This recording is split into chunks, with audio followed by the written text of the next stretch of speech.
Assalamu alaikum warahmatullah.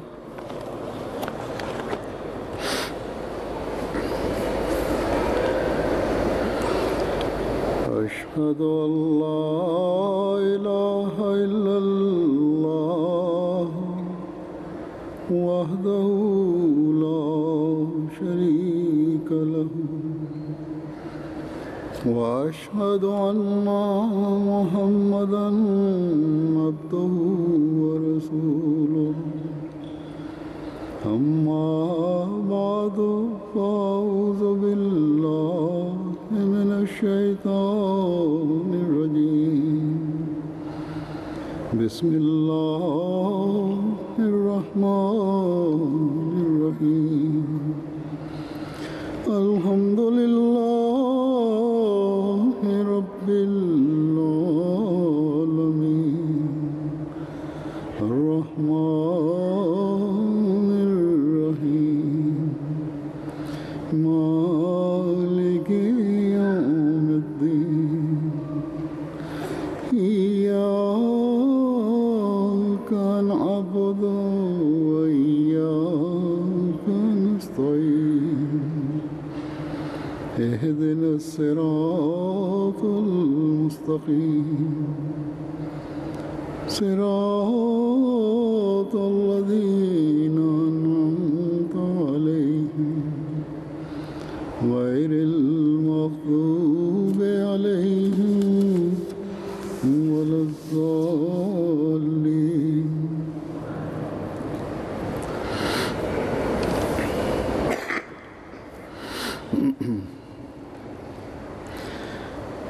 Elhamdülillah. Elhamdülillah. Cemaat-i Ahmediye Cermani ke jalsa salana. Bütün övgüler Allah-u Teala'ya aittir. Ahmediye cemaatinin, Almanya cemaatinin calsası bugün başlayacak.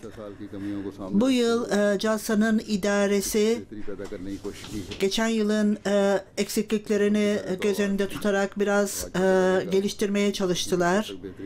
İlk yapılacak iş ses idi ve bugün bakalım ne kadar gelişme olmuş. Geçen yıl diyor huzur, bu hall Causeway'de ilk calsa yapılmıştı ve aşikar olarak da bir takım zorluklar ve eksiklikler vardı. Oradaydı yeni bir yer olması dolayısıyla idareciler kritik edilmemelidir veya itiraz edilmemelidir. Evet, bir yerde tabii ki bunlardan sorumludurlar. Bu eksikliklere, zayıflıklara dikkat etmez ve bunu geliştirmezlerse onlar sorumludurlar. Yine belirttiğim gibi calsanın idarecileri eksiklikleri göz önünde tutarak, zayıflıkları göz önünde tutarak bütün bunları gidermeye çalışmışlardır. Ve aynen bunun gibi masraflar, geçen yıl yanlış tahminler ve yeni şeylerden dolayı bunda da fazlaydı ve bunları da gidermeye, azaltmaya çalıştılar. Hiç şüphesiz gelişmek için daima bir imkan vardır ve idareciler buna dikkat etmelidirler. İlerleyen milletler ve kendi deneyimlerinden istifade ederek doğru yolda ilerleyenler bazen kendi deneyimlerinden veya başkalarının deneyimlerinden istifade ederler. Her iyi tavsiye ve her iyi şeyde ellerinden geldiği kadar bunu edinmelidirler ve aynen bu bizim Resul-i Ekrem sallallahu aleyhi ve sellem'in bize öğrettiği gibi olmalıdır. Yani iyi olan her şeyde hikmet ile bunu alınmalıdır. Hikmet bir kayıp eşya gibidir. Nerede olursa onu alınması gerekir. Burada manevi ve dünyevi ilerlemeler bunda yatar. Geçen yıl Almanya'ya geldiğimde diyor huzur, bu hadisten bahsetmiştim. या Resul-i Ekrem sallallahu aleyhi ve sellem'in mayor हैं बड़े वहाँ neredeyse bilmiyorum Berlin'deydi zannedersem, aynı durum vardı. हमने की Bu hadisi onlara belirttim यही तुम लोगों की ve तालीम eğer dedi bu sizin talimatlarınızsa, sizin davranışınızsa bu belediye başkanı, bütün dünyayı çok yakında hakim olursunuz. खास कर Bu konu और इंशाल्लाह ताला ये तो होना belirtilmişti. İnşallah bu yolla olacaktır. Her neyse, है। हम eğer करने वाली कौम bizler ilerleyen bir cemaat ki kesinlikle öyleyiz. Bu durumda कमजोरियों पर bizler आंखें नहीं बंद कर लेनी चाहिए। eksiklerimize dikkat etmeliyiz ve gözlerimizi kapatmamalı. Bilakis onlara geliştirmeye çalışmalıyız. नहीं कि सिर्फ Sadece biz maddi açıdan değil, तो इस fakat bizler कि हमने इस जमाने में हज़रत मसीह मौद bu çağda vaat edilen Mesih Aleyhisselatü Vesselam'a inandığımızı iddia etmekteyiz ve इस रूए ज़मीन o सबसे बड़े आशिक सादिक थे। Resul-i Ekrem sallallahu aleyhi ve sellem'in aşığıydı bu yeryüzünde. En çok onu sevendi यकूब की अदायगी की तरफ ve o तवज्जो दिलाने आए थे, dikkatlerimizi o जो हमें Allah-u Teala'nın talimatlarına ve तवज्जो दिलाने आए थे। onun yaratıklarına, insanoğluna dikkatimizi çekmek için gelmişti. Her ikisi de bizden istenmektedir. Bizler हर बात को her şeye dikkat etmeli ve kesin olarak takvada yatmaktadır ve buna अल्लाह takva gözleriyle bakmamız, Allah-u Teala'nın korkusu, Allah-u Teala'nın takvası kalplerde olmalıdır ve bunu biadın şartlarını bu nedenle yerine getirmemiz gerekir. Vaat edilen Mesih Aleyhisselatü Vesselam'ın cemaatine girmemizle ilgili şartları yerine getirmemiz gerekir. Bütün bunları göz önünde bulundurarak bizler अपनी तमाम तर कमजोरियों को दूर करना है। bütün zayıflıklarımızın üstesinden gelmeli ve bunun için çalışmalıyız. Sadece जाती कमजोरियां idari problemler değil, kişisel problemlere de bakmalıyız. Bu düşünce, bütün bu calsaya katılanların her biri शामिल होगा। calsaya katılmaktadır ve bu calsaya bu düşünceyle geldiğinde her kadın, her erkeğin düşünceleri, görüşleri bu amaçla olmalıdır, bu niyetle olmalıdır. Eğer idareciler de bu या noktayı göz önünde bulundurursa को सामने रखते veya अपने इंतजामात takvanın ihtiyaçlarını göz önünde bulundurarak kendi görevlerini yaparlarsa और calsanın nimetlerinden faydalanacaklar ve kendileri de calsaya katılanlar da istifade edeceklerdir. Bunu bütün olarak aldığınızda cemaat bütün olarak inşallah ileriye gidecektir. हमेशा याद रखें Unutmayınız ki कि जलसा के मकासद calsanın amacı बयान फरमाते हुए Hz. Mesih Aleyhisselatü Vesselam bunlardan bahsederek जहाँ इबादतों तबलीग ibadetten, tebliğden, takvadan bahsetmiş ve diğer amaçlarından da bahsetmiştir. वहाँ खास तौर पर Aynı zamanda özellikle के हकूक और उनमें से फिर insanoğluna olan ve Allah-u Teala'ya olan बहुत कुछ कहा है। ve görevlerden bahsetmiştir ve insanlara olan nezaketten de çok zikretmiştir. Esas itibariyle gerçek olarak हमदर्दी खल्क का जज्बा bu इंसान के दिल में पैदा insanoğlunu sevme duygusu kalplerde bu arzu yaratılırsa sorumlulukları, insanoğluna olan sorumluluklar otomatik olarak gerçekleşecektir. Her Ahmedi özellikle buna dikkat etmelidir. Hz. Mesih Aleyhisselatü Vesselam जलसे के बारे में calsa ile ilgili olarak ne zaman bir broşür bastırır veya duyuru yaptıysa daima özellikle bu konulardan özellikle bahsetmiştir. Allah-u Teala'nın takvasından bahsederken zuhud, yani वहाँ नरम दिली dünyevi ihtiyaçlara sadece değil, की मोहब्बत ayrıca karşılıklı sevgi ve saygıdan, nezaketten, alçak gönüllülükten की सारी bahsetmiştir, nezaketten bahsetmiştir. की तरफ भी Bütün bunlara तवज्जो दिलाई। aynı yoğunlukta dikkatleri çekmiştir. सिर्फ इबादतें Sadece ibadet değil, नहीं है, takvada sadece cemaate hizmet etmek takva değil. Sadece kendi sevginizi Allah-u Teala'ya, peygambere sevginizi belirtmek takva değildir sadece.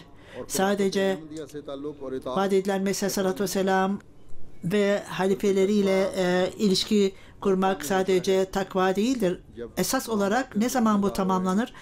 Sizler जब बीवी बच्चों के anne ve babalarınıza, hanımlarınıza, çocuklarınıza görevlerinizi yerine getirdiğinizde, kocaya ve çocuklara görevlerinizi, yakın akrabalarınıza, çocuklarınıza görevlerinizi yerine getirdiğinizde, arkadaşlarınıza, komşularınıza görevlerinizi yerine getirdiğinizde, हुकूक भी अदा हो रहे हों, जब अफराद kardeşlerinize, kız kardeşlerinize, erkek kardeşlerinize, cemaatin üyelerine दुश्मनों के हुकूक भी अदा हो रहे öylesine bu görevlerinizi हैं, तकवा कामिल होता है। bütün düşmanlarınıza dahi görevlerinizi yerine getirdiğinizde bu takva tamamlanmış sayılır. Bütün bunlar Kur'an-ı Kerim'de zikredilmektedir. में शामिल होने आए Bizler buraya jalsaya katılmak için geldik ki böylece bizler bu manevi olarak ilerleyelim diye geldik biz buraya. Bütün buraya katılanlar और अल्लाह ताला के हुकूक की अदायगी ibadete, Allah-u Teala'ya ibadete dikkatlerini döndürürken aynı nedenle görevlerini de yerine getirdiklerinde ibadette ve duaya ve Allah-u Teala'nın zikrine de dikkatlerini çekmelidirler. Ayrıca karşılıklı sevgi, saygı ilişkileri, nezaket, तरफ तवज्जो करते हुए bütün bu değerlere dikkatler çekilmeli ve kendinizi analize ederek kendinizi değerlendiriniz. Aksi halde insanların bir araya geldiği yere geldiniz. Siz buraya जहाँ आपके अजीज रिश्तेदार akrabalarınızın olduğu yere veya bazı लोग आए हुए hafif düşünenlerin yerine geldiniz. जहाँ Bazı insanlar इल्मी और शायद तरबियती तकारीर से आप हासिल zeki eğitim görmüş veya eğitim konuşmaları duyacak ve bundan zevk alacaksınız. Fakat esas amaç, नहीं बन सकेंगे।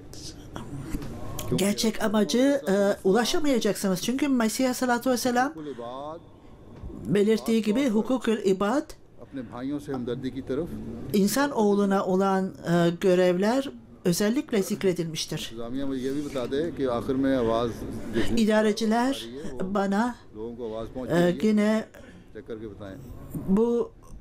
bu yerin sonunda bir eko var. Bunlar doğru olarak insanlara ulaşmakta mıdır? Bana söylesinler diyor इस huzur. वजह से हज़रत मसीह मौऊद अलैहिस्सलाम ने जलसा सालाना मुल्क Bazı insanların davranışlarından dolayı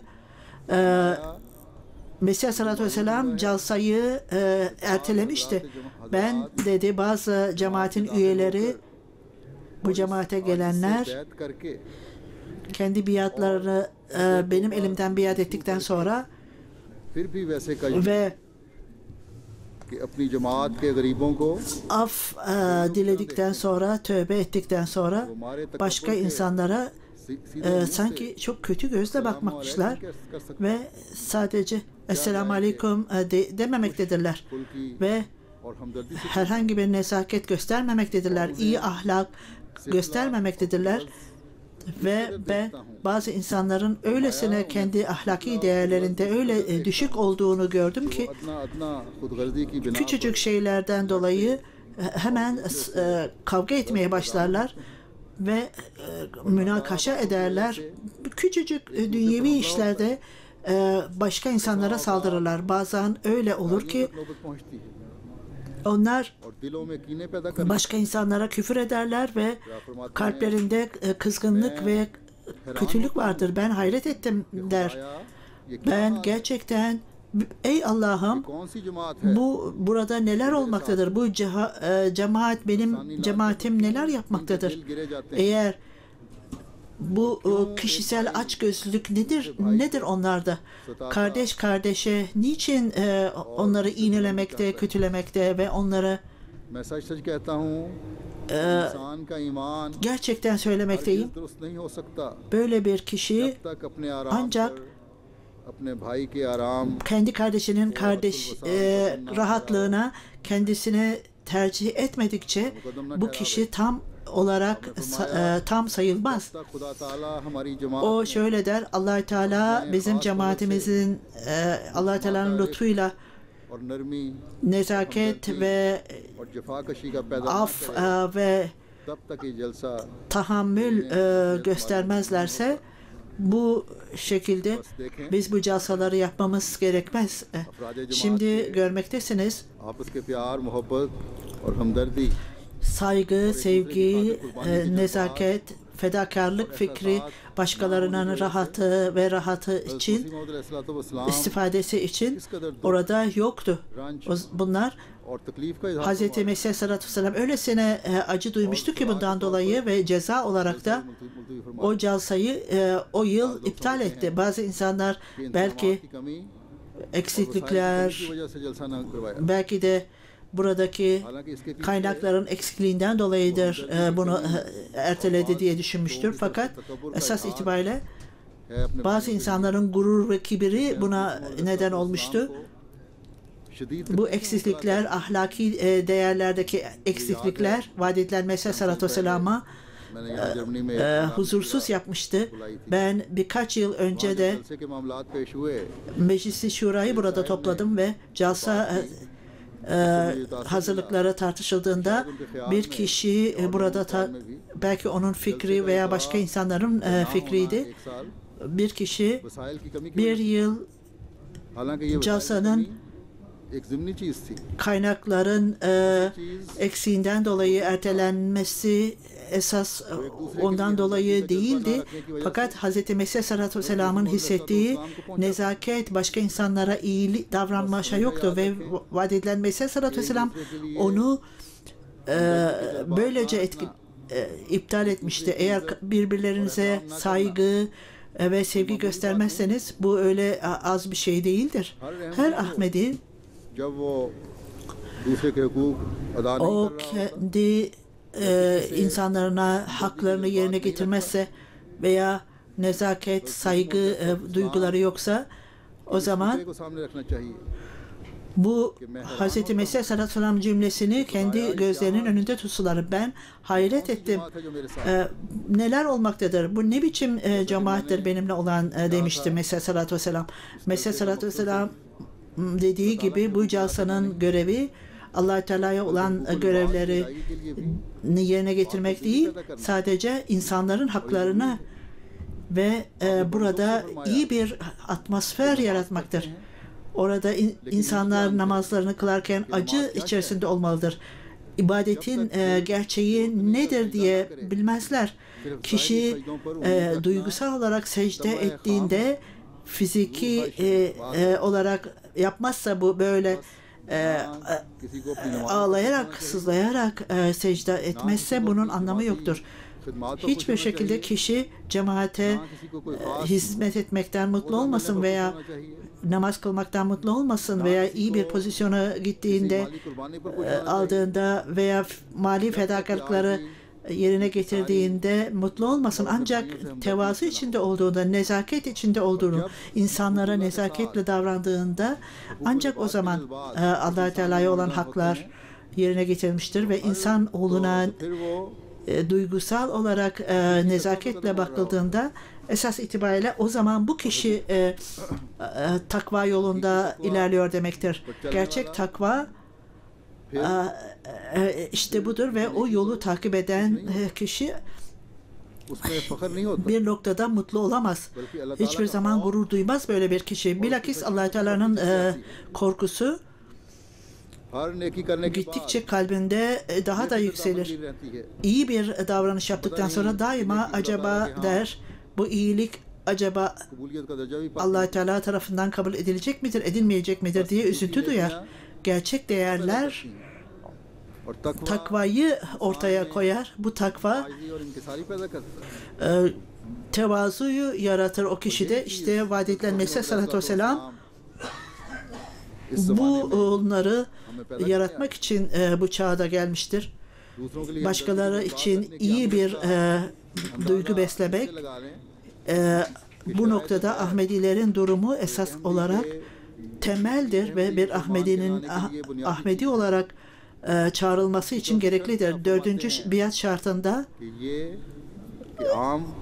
genel olarak insanlara, özellikle Müslümanlara nezaketle ve iyi davranmalıdır ve hiçbir şekilde onların duygularını herhangi bir şekilde incitmemelidir. Ne eliyle ne diliyle başka bir imkanla incitmemelidir. Başkalarını incitmemek gerekir. Böyle olunca sadece Ahmedi Müslümanlar değil, her Müslüman için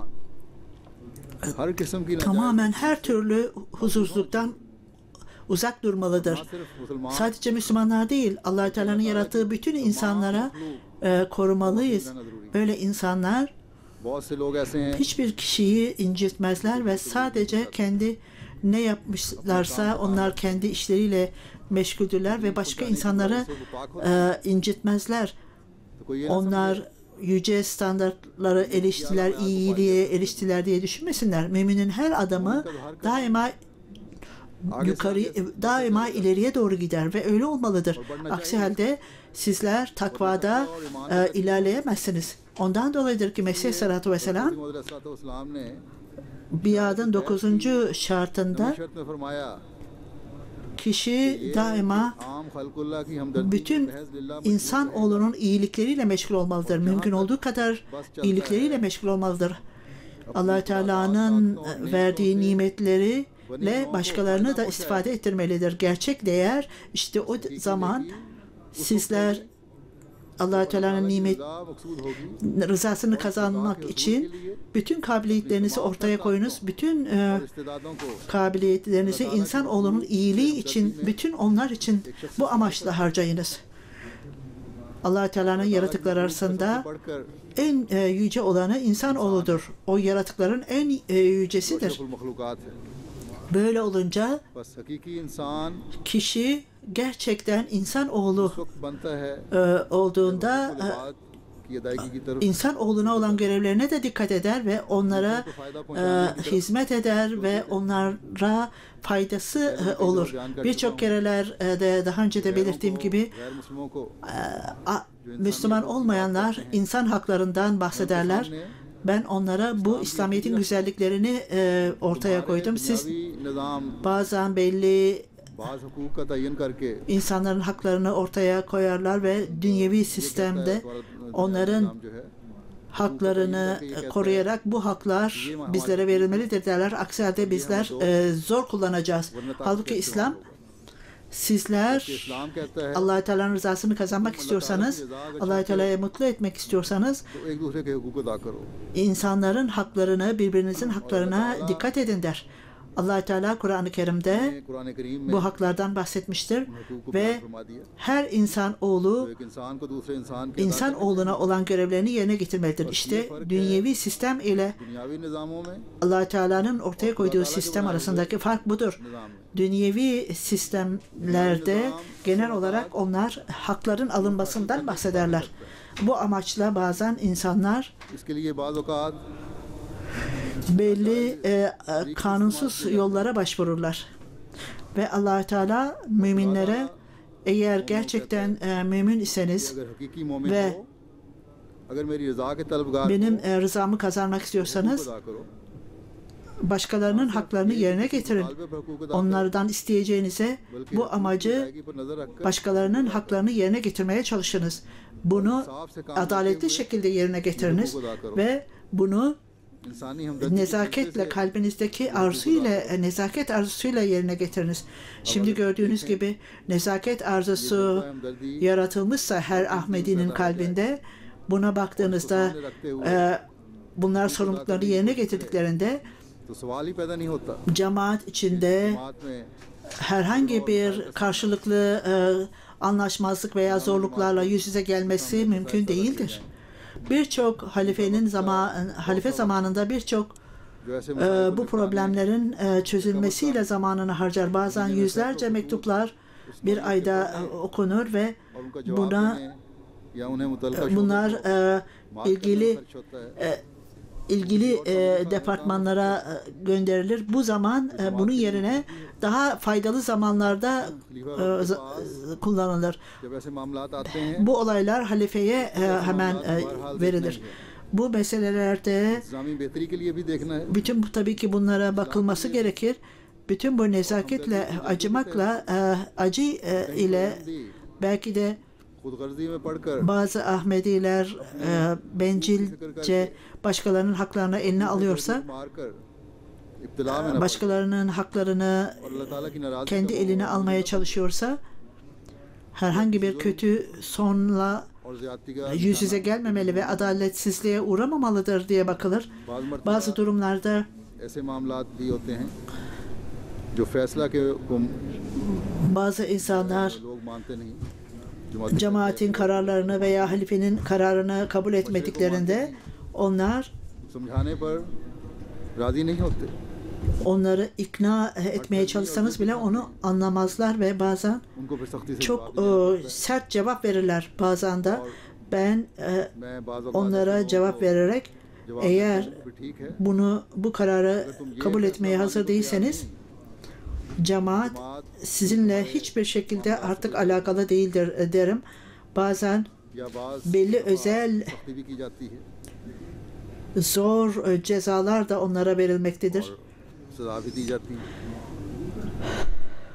लेकिन Fakat nezaket जज्बा हमदर्दी kişiyi onlar için dua etmeye zorlar. Allah-u Teala bu insanlara hidayet versin. इनको हदायत Dünyevi meselelerden dolayı onlar dini konuları göz ardı ederler.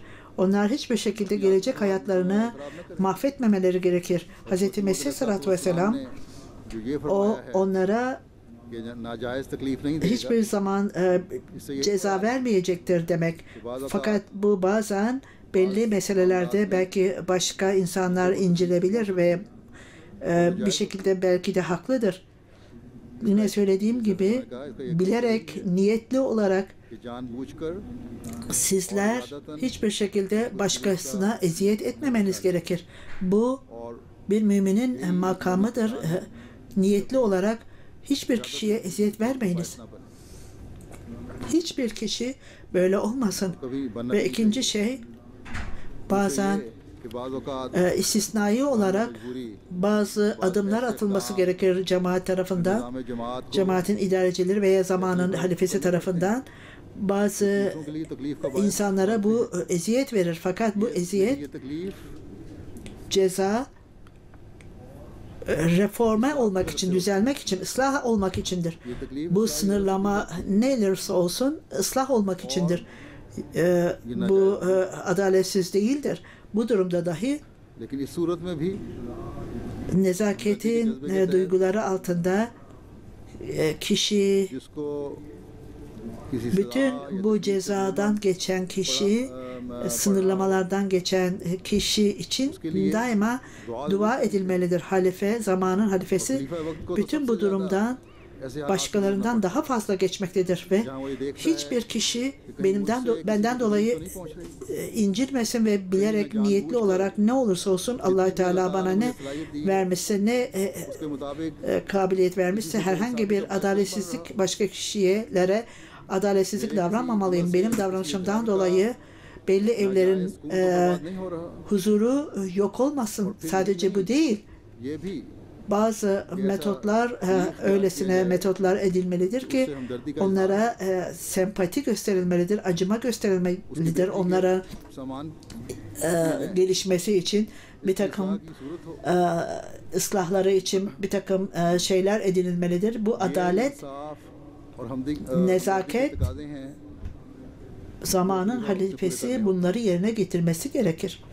और Görünüşteki imkanlara bakarak halifenin, zamanın halifesinin görevi कि o इंजील buna tam adaletli olarak और फिर जो ele निज़ाम alarak cemaatin idarecilerine ve idareciler जो अहदेदार हैं halife zamanından halifenin atadığı kişilerin görevi कि इस adalet इंसाफ और हमदर्दी के जज्बे ve diğerlerine अपने काम olan को acıma ve dikkatle görevlerini yapmalıdır. Bunu bilerek tam görevlerini yerine getirmezlerse bunlar emanete hıyanet ediyorlardır ve bunlar hesaba çekilecektir bu bakımdan. Bu büyük bir düşüncedir. İdarecilerin çok büyük üzüntüleridir. Cemaatteki idareciler, onlar dünyevi olarak hakim değil, belli pozisyonlarda bizler cemaatin üyelerine herkesten daha fazla hizmet etmeli ve bu insanları ilerlemede beraberce kendimizle beraber götürmeliyiz. Cemaatin ilişkileri, bağları olmalı ve duygu ve düşünceler bütün idarecilerin, çalışanların duyguları hep öyle olmalıdır. İdareciler iyi örneklerini ortaya koyarlarsa işte o zaman kendi görevlerini, sorumluluklarını yerine getiriyor demektir. Hz. Mesih Aleyhisselatü Vesselam eğer insanların hizmetçisi iseniz bu lider olmanın özelliğidir. Eğer cemaatin üyelerine hizmet ediyorsanız bu liderlik Allah Teala tarafından size verilecektir. Resul-i Ekrem sallallahu aleyhi ve sellem de belirttiği gibi Seyyidül kavme hatimen, insanların lideri esas olarak onların hizmetçileridir der. Böyle olması gerekir. Bütün hadisleri okuduktan sonra, bunları söyledikten ve dinledikten sonra, ancak bunlardan istifade ettikten sonra insanlar buna göre davranmalıdır. İdareciler daima kendi standartlarını, ahlaki değerlerini yüce tutmalıdırlar. İnsanlar bununla ilgili olarak konuşurlar, kritik ederler, onları morallerini bozarlar. Fakat görevlilerin görevi, İdarecilerin görevi sabır göstermelidirler ve hiçbir zaman bu kişilere nezaketi, bu ilişkiler, kişiyle olan ilişkileri yok olmamalıdır. Hz. Mesih Aleyhisselatü Vesselam, kendi kızgınlığınızı baskı altına alınız ve hoş olmayan şeyleri yutunuz. Bu en büyük bir yüceliktir.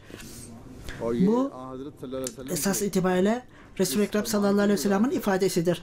O kahraman olan, başkalarına üstün gelen demek değildir. Güçlü olan kişi kendi kızgınlığını kontrol altına alandır. Siz kendi kızgınlığınızı baskı altına alır ve kontrol altına alırsanız o zaman adaletli davranır ve sorumluluklarınız da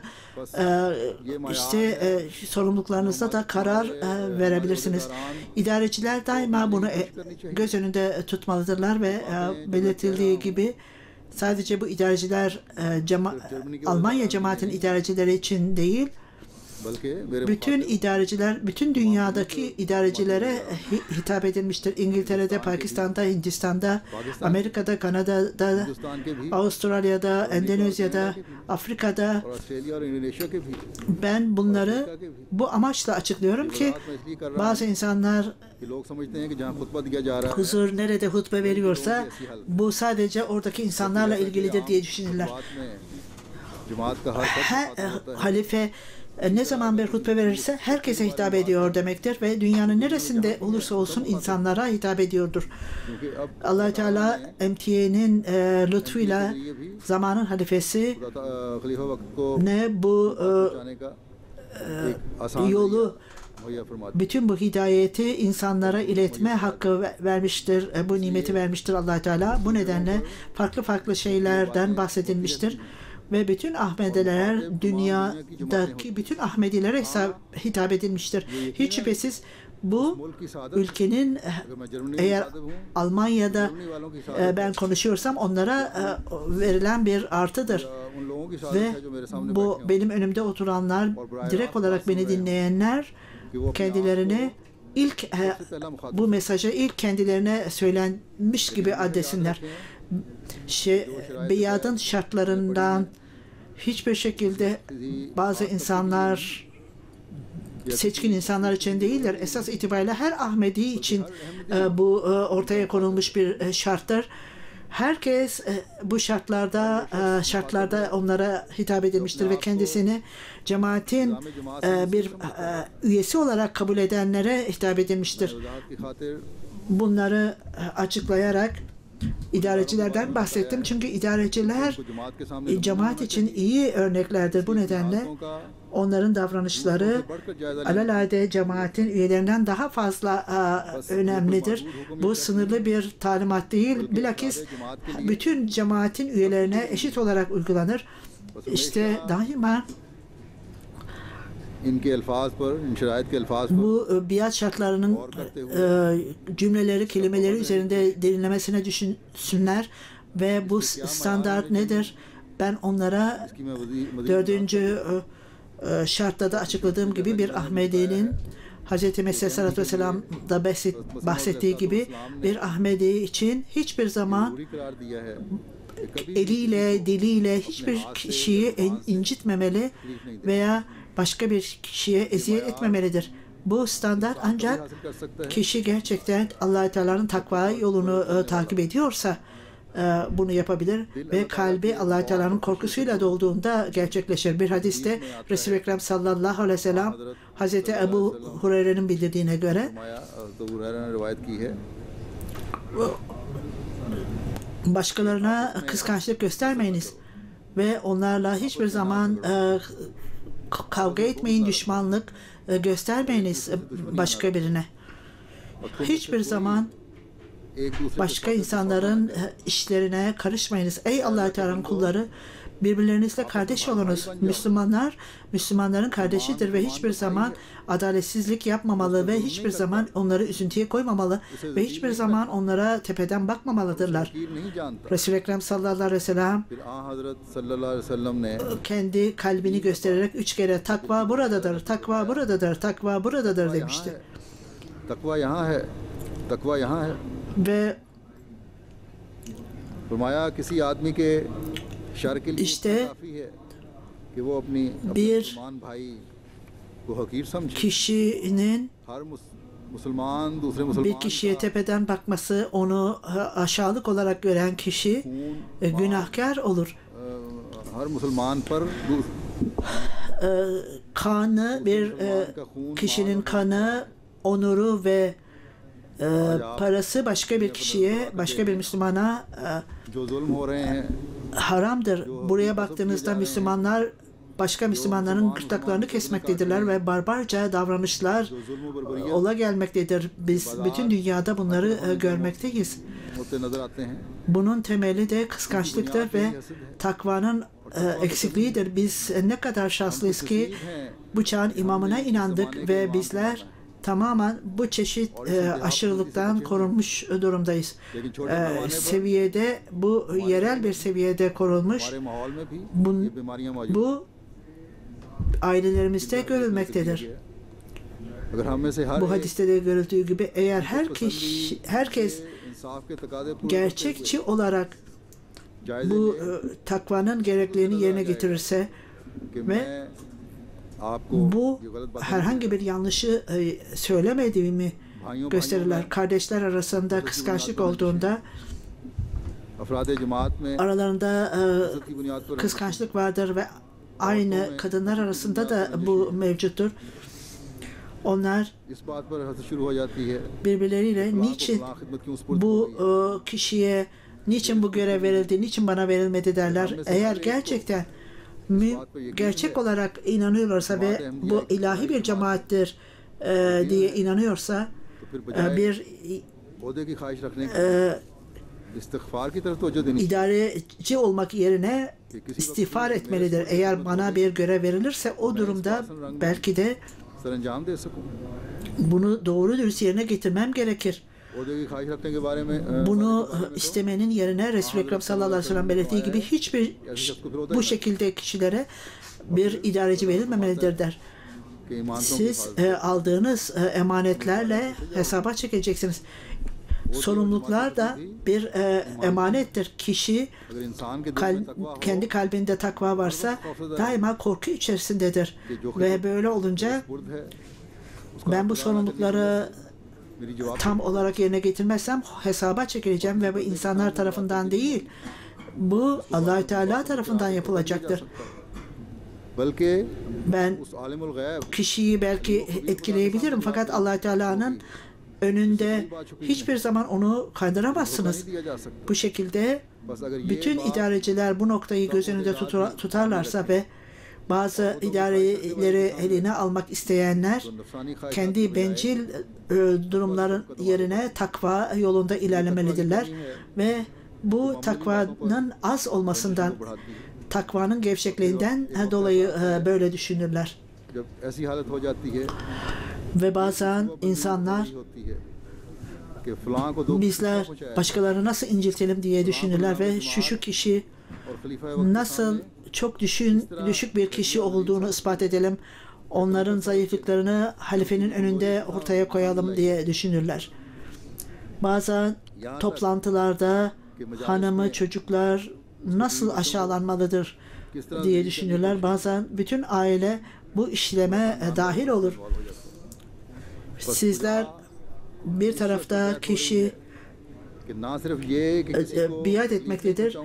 Ben hiçbir kişiyi incitmeyeceğim derler. Bilakis bu kişiler başkalarını incitmeye plan kurarlar ve bir tarafta bağlılık vardır, diğer tarafta da plan kurarlar. Bütün yüce makamlara ulaşmak için kendinizi hesaba çekiliniz. Bugünlerde kendinizi hesaba çekiniz, değerlendiriniz. Allah-u Teala ये दिन इस्लाह bugünleri kendinizi analiz etmek için yaratmıştır sizin için. Ben herhangi bir şekilde बुनियाद करके नहीं tahmin olarak konuşmuyorum. Esas olarak gerçekte bunlar bana gelmiştir. Benim için bunlar çok üzücüdür. Bazen शदीद शर्मिंदगी bunlar benim için बायस बनते हैं. bir utanç vesilesi gelmektedir. Ben insanlara, bütün dünyaya söylüyorum. Ahmediye cemaati öyle bir cemaattir ki daima जो हुकूक kendi sorumluluklarını yerine getirmek için yollar aramaktadır. Vaat edilen Mesih Sallallahu Aleyhi ve Sellem'e inananlar bizi तकवा की बारीक राहों पर चलाने के लिए çok hassas takvanın yolunda ilerlemek için gelmiştir. हमारे बाज़ अफराद क्या Kendi durumumuza bakalım. उनको देखकर Bize bakarak कि तुम्हारे दावे क्या हैं? gayrimüslimler ne düşünecektir? Siz ne söylüyorsunuz, ne yapıyorsunuz? दुनिया में इनकलाब Biz bütün dünyada evrim yapmak istiyorsak kendimizde, kendi hayatımızda bir evrim yapmalıyız ki zamanın imamının ışığında bize İslam'ın talimatları ışığında bunu yapmalıyız. Yine hadiste de इसमें एक नसीहत bize tavsiyede bulunmuştur. Hazreti Resul-i Ekrem sallallahu aleyhi ve sellem, एक दूसरे के सौदे yarış eden kişiyle yarışa girmeyiniz. इसका मतलब सिर्फ इतना ही नहीं है Yani कि सौदे को bir प्राप्त करने के लिए alışverişte o alışverişi bozmayın. अपने दिल Kendi kızgınlığınızı, düşmanlığınızı tatmin etmek için başka insanların alışverişlerine engellemeyin, mani olmayın. Onlar için yüksek fiyatlar söylemeyin. Bilakis bu çok geniş ve çok derin bir anlam vardır burada. Bazen görüldüğü gibi bazı insanlar मसलन bir evlilik teklifi vardır. Bu işlem devam etmektedir. Başka bir kişi gelir ve bunun yerine başka bir evlilik teklifi yapar. एक तो अगर इल्म में हो Bu evlilik teklifi, başka bir evlilik teklifi bir Ahmedi tarafından yapılmamalıdır. Ne damattan ne de gelin tarafından yapılmamalıdır.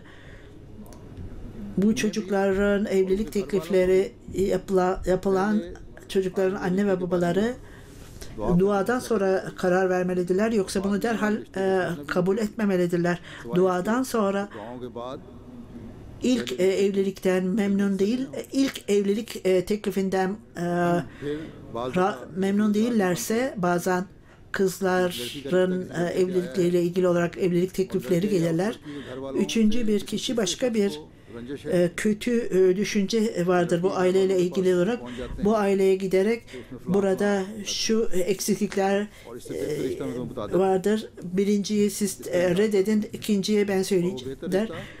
Ve onu reddettiklerinde ikinci bir evlilik teklifi yapılmaz. Bu da kıskançlıktan dolayıdır ve bunun sonucu o her iki ailenin de atmosferi, mutluluk atmosferi bozulur ve bazen anne ve babaların, bu çocukların anne ve babaları öyle gayretler yapıldıktan sonra ve bir takım kötü isim getirirler çocukların, kızların adına. Bunlar da düşmanlıktan dolayıdır. Bir günah yerine günahın üzerine başka bir günah getirirler ve bunlara iddialarda bulunurlar ve Allah-u Teala'nın ve onun peygamberinin talimatlarına uyunuz ve kalbinizi her konuda takvayla doldurunuz ve her konuda takva olmalıdır. Takvanın standardı Allah Teala'nın söylediği gibi "Lekad kâne lekum Resulullahu husnetul hasana." Hiç şüphesiz Resul-i Ekrem sallallahu aleyhi ve sellem'in şahsında en güzel model vardır, en güzel örnek vardır. O sadece mümin için değil, onun başkalarına zarar vermemesi. Müminler sadece müminler elinden değil, bütün müminler, bütün insanlar ondan emniyet içinde olmalıdır. Onların nezaketinde olsun, acımalarında, nezaketlerinde Resul-i Ekrem sallallahu aleyhi ve sellem en yüce seviyedeydi ve onun en yüce ahlaki değeri vardı ki o Resul-i Ekrem sallallahu aleyhi ve sellem'in o değerlerine kimse erişemez.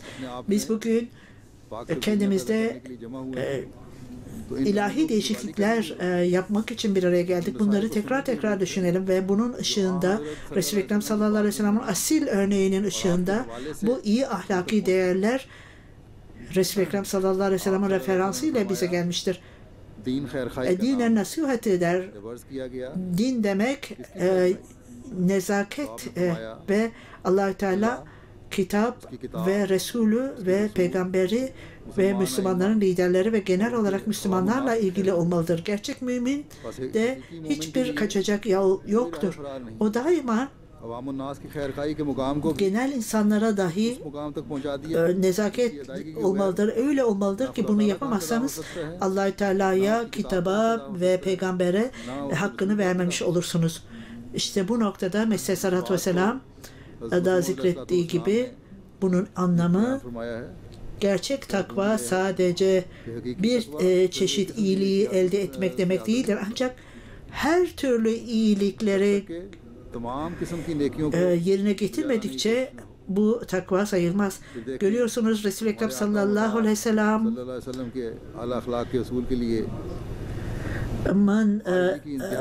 duası ile en yüce seviyede olmuştur. Resul-i Ekrem sallallahu aleyhi ve sellem daima hayatını düşmanlarının nezaketi için feda etmeye hazırdı. Düşmanları için dahi feda etmeye hazırdı. Kendi bedeninin her zerresini başka insanların sevgisi için harcamıştı. Ey Allah'ım demişti. O dua etmişti. Ben kötülüklerden, kötü niyetliklerden, kötü amellerden sana sığınırım. İşte bu takva Resul-i Ekrem sallallahu aleyhi ve sellem'in kalbinde işte burada dediği takva oydu. Bu en mükemmel model örnek olan örneğe biz çağrılmaktayız. Biz ne kadar çok bu duaya ihtiyacımız vardır ve bizim ne kadar çok kendimizi analiz etmemiz ve kalbimize bakmamız gerekir. Bizler bundan utanç duymalıyız, kalbimizde olanlardan. Ve ondan sonra şöyle der: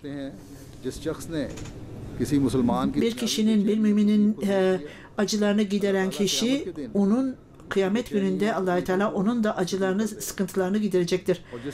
Bir fakiri kim rahatlatırsa fakiri de Allah-u Teala o kişiyi kıyamette de rahatlatacaktır. Bu hayatta kim birinin kusurlarını örterse Allah-u Teala da onun kıyamette eksiklerini gidecektir ve तमाम किस्म की Kim बेचैनियों से पाक रहूंगा। işte sıkıntılarını gideren कौन है kişiyi de Allah Teala giderecektir. Gururlu, kibirli olan kişiler ben çok iyilikler yaptım der. Bu dünya बस ये दुनिया तो bir nevi बड़े खौफ का çok büyük bir sıkıntı ve üzüntü dünyasıdır. Herkes korku içinde olmalıdır ve Allah Teala'nın yolunu takip ederek रास्ते पर ben चलते हुए नेकियों की तौफीक पाऊं। salih amel işleyeyim ve ne zaman मुझे खुदा ताला के Allah Teala'ya yaklaşacağınızı bilemezsiniz. Neyin size affedeceğini bilemezsiniz. Allah Teala ne büyüktür, ne güzeldir. Resul-i Ekrem sallallahu aleyhi ve sellem ne güzeldir. O her davranışlarından bahsetmiştir. Herhangi bir davranışı küçültmemiştir. Bu insanlar ne talihlidir. Allah Teala'ya rızasını kazananlar ve hayatlarını, gelecek hayatlarını daha iyi yapanlar ne şanslı insanlardır. Onlar daima bu işlerle meşguldür ve Allah Teala onların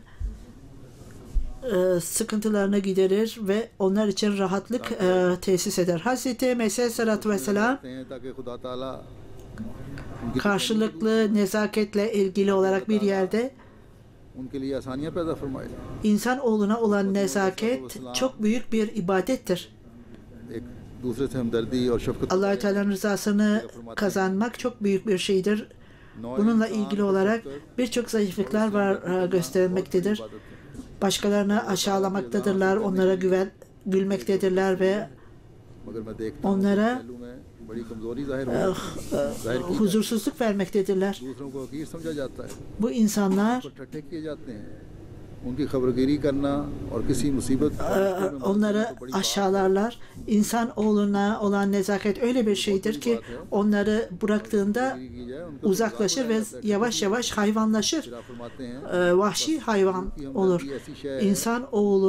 İnsanoğlu olması için onun nezaketli olması, iyi davranmalı ve iyi ahlaki olması gerekir ki burada bir ayrım yapılmamalıdır. Hazreti Mesih Aleyhisselatü Vesselam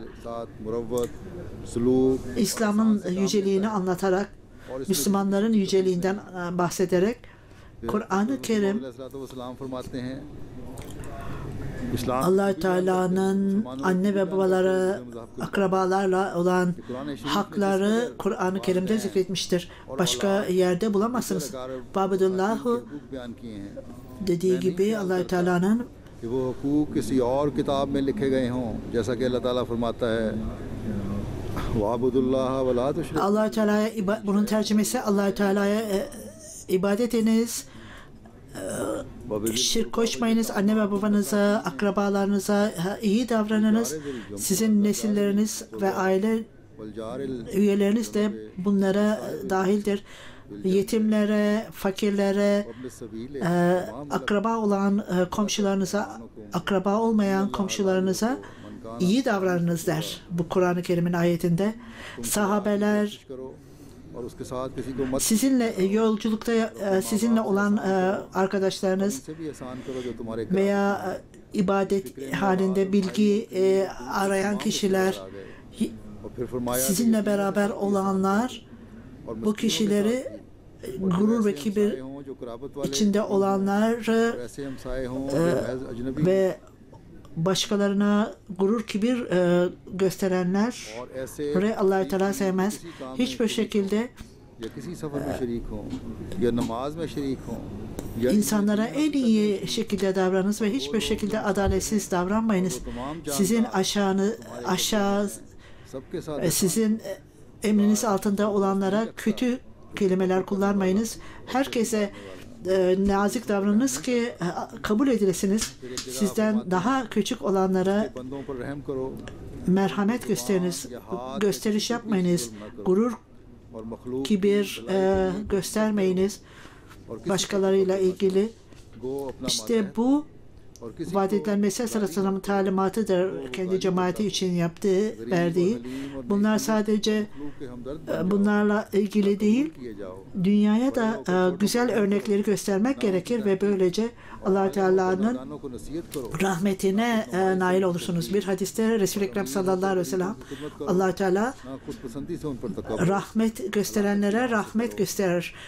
Dünyanın insanlarına rahmet ediniz ki Allah Teala da size rahmet etsin. Allah Teala'nın rahmetini istediğinizde, bizler istediğimizde Allah Teala'dan sen her şeyden bu onun kendi rahmetini ondan istediğimizde daima bizler bu nezaketi insanlara daha fazlası, öncesinden daha fazla merhamet göstermeliyiz. Bugünlerde Allah Teala'ya ibadetle ve onu zikretmekle elinizden geldiği kadar Allah Teala ile olan ilişkilerinizi güçlendirmeye çalışınız ve ayrıca insanlara, dünyanın insanlarına iyi ahlak vasıtasıyla yüce makamlara erişmeye çalışınız. Allah Teala'nın rızası için ve Allah Teala'nın nimetleri için başka insanların haklarına bakınız ve dikkat ediniz. Bu ancak kalplerde ki düşmanlık, kızgınlık giderilmediği sürece esas itibariyle bu ahlak ne zaman gösterilecektir? Orada herhangi bir ayrım olmaksızın herkese aynı duygularla aynı duygular olmalıdır ve karşılıklı dualarla bu ancak başarılır. Kalbin temizliği, ruhun temizliği bu şekilde elde edilir ve ayrıca yeni bir ibadet standardı elde edilir ki bu noktada Hz. Mesih sallallahu aleyhi ve sellem bizden bu nedenle biat almıştır. Bu alelade bir şey değildir. Esas itibariyle bu çok gerekli olan kendi hayatımızda ilahi bir değişiklik getirmek için önemlidir ve Allah-u Teala'ya yaklaşmak ve İslamiyet'in güzel talimatlarını toplumda yaymak için bu gereklidir.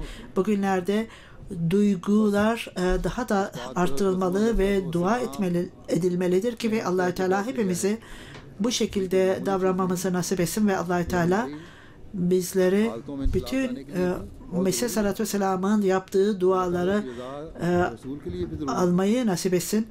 Cansa'nın nimetlerinden istifade etmeyi ve kendi nesillerimiz tamamen cemaate bağlı olmalarını nasip etsin ve öyle hayatlarında değişiklik meydana getirsin ki Allah Teala bugünlerde ve gelecekte de bizleri daima cemaatin üyelerinin hepsini Allah Teala onları her türlü kötülüklerden, düşmanların kötülüklerinden korusun ve Allah Teala dua edelim ki Allah Teala insan oğlunu yok olmaktan, bu insanların hızla gittiği yok olma yolundan kurtarsın.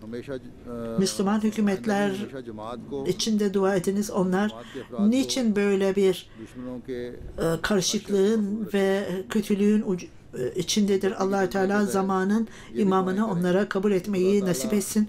Aynen dikkatlerinizi yine bazı noktalara çekmek istiyorum. Özellikle duaya dikkat etmek.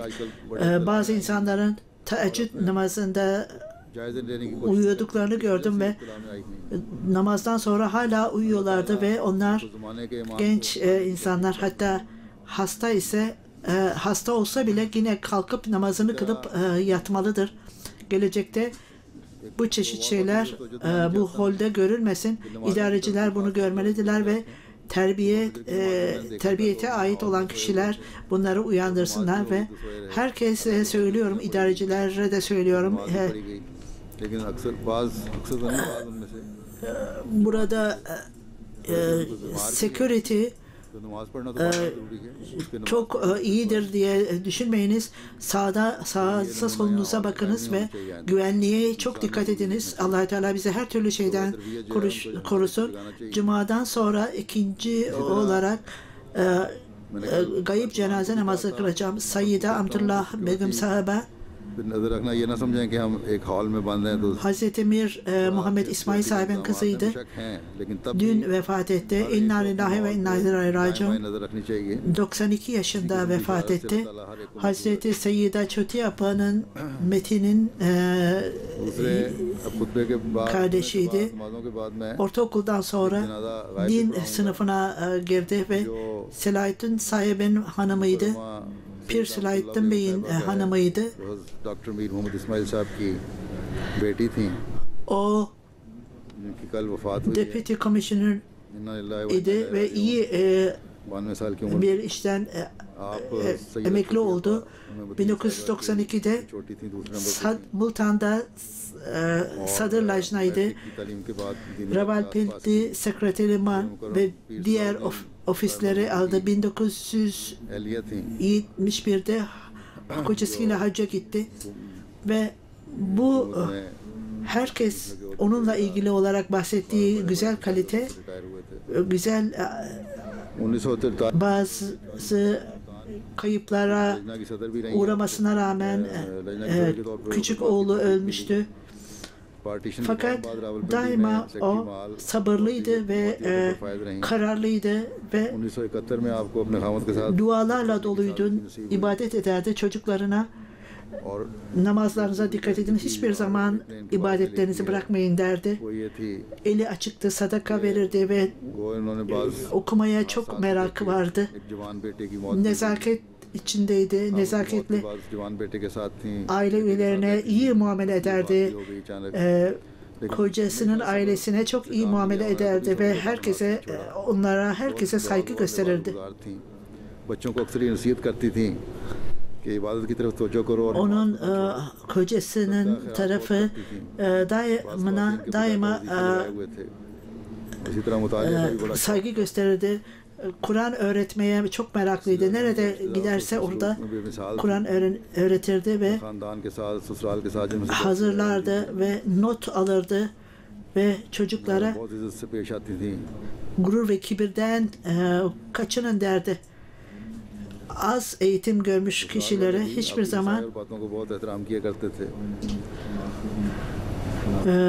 इसी तरह Quran gurur kibir göstermeyin dedi. Allah Teala onun makamını yücelsin ve पढ़ाया करती थी bütün ailesine पूरी तैयारी किया करती थी hilafete bağlı kalmasını ve salih amel işlemelerini nasip eyle. Amin. बचने की तलकीन किया करती थी अपने बच्चों को फिर कहती थी कि जो रिश्तेदार कम तालीम Emir sahibinin bildirdiği rapora göre कि इनके साथ कभी तकब्बुर से पेश ना हो bu कि बोरिया नशीनों के साथ ses sistemi hanımların ve erkeklerin tarafında iyi. Niçin bu eko geliyor bilmiyorum. Peki o zaman iyiyse नमाज से वाबस्ता रखे geliştirilmesi gereken bir şey varsa yapılsın.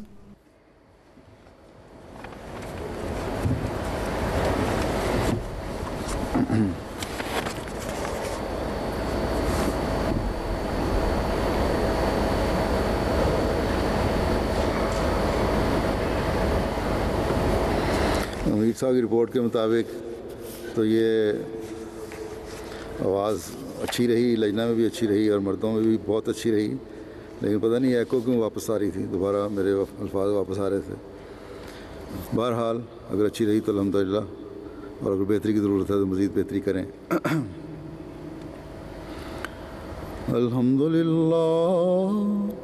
अल्हम्दुलिल्लाह नहमदुहु व नस्तईनुहु व नस्तगफिरुहु ونؤمن به ونتوكل عليه ونعوذ بالله من شرور أنفسنا ومن سيئات أعمالنا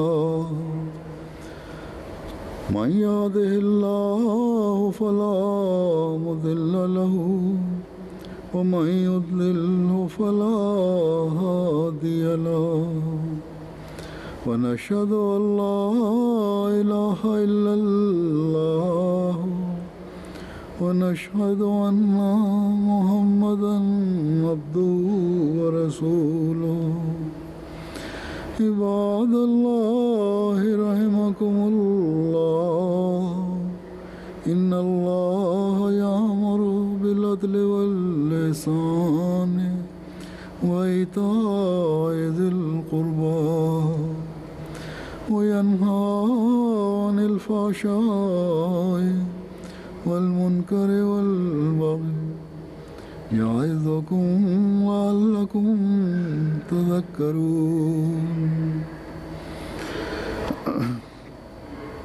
اذكروا الله يذكركم وادعوه يستجب لكم ولذكر الله أكبر